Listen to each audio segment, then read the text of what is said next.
tell you something. I wish someone had told me earlier. You don't need to have a six-figure bank account, a perfect budget, or a portfolio full of stocks to be good with money. For a long time, I felt like I was constantly behind. I wasn't investing aggressively. I didn't own a home, and I definitely wasn't living my best financial life. But over time, I realized I was doing better than I gave myself credit for. If you've ever felt like you're not making enough progress, let me share 7 signs that helped me realize I was actually handling my money well. And maybe you are too. I wasn't in the dark anymore, and that gave me a sense of control. If you have a rough idea of how much you make and what you're spending on, trust me, that's a great start. 1. You know where your money's going. I used to think budgeting meant tracking every single dollar in a fancy spreadsheet. It was overwhelming, so I gave up trying. But then I started doing something simple, once a week. I'd check my bank account and categorize my spending roughly. Rent, groceries, bills, etc. Just being aware of where my money was going made a huge difference. My service got shut off, and I had to pay a fee just to get it back.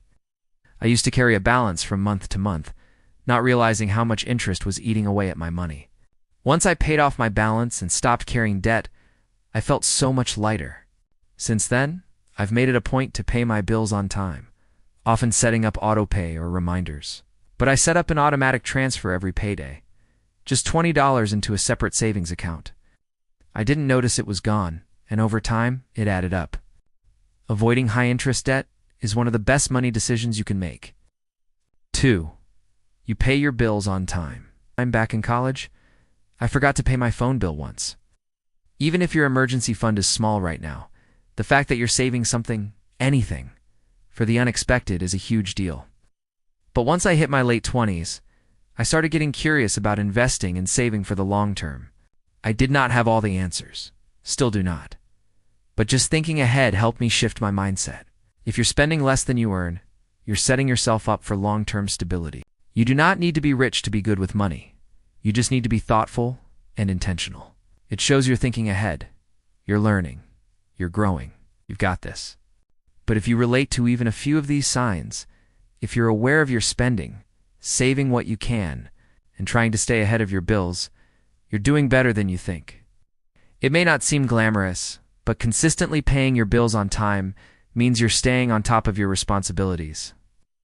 I cook at home, I shop secondhand, and I rarely buy things on impulse.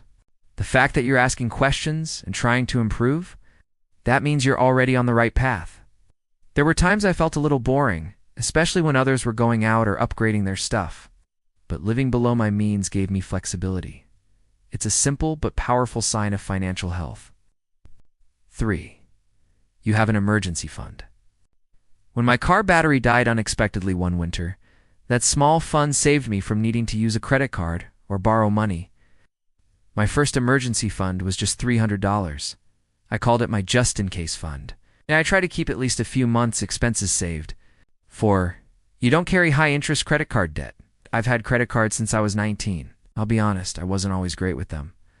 If you pay your credit card off each month, or you're working hard to get out of debt, you're being financially smart. 5. You save consistently, even if it's a small amount. There was a time when saving $20 a week felt like a stretch. The habit of saving consistently, not how much you save, is what builds financial strength. Small, steady steps make a big difference. 6. You live below your means. I've always been pretty frugal, sometimes to a fault. It meant I didn't have to panic when something unexpected came up. It gave me room to save and breathe. 7. You think about the future. I used to think planning for retirement was something people did in their 40s. Even if you're not maxing out a 401k or building a financial empire, caring about your future is a sign of financial maturity. So many of us are harder on ourselves than we should be when it comes to money. I've been there. Money isn't about perfection. It's about progress, awareness, and habits. Be proud of the steps you've already taken. If you're still working on a few of these things, that's okay too.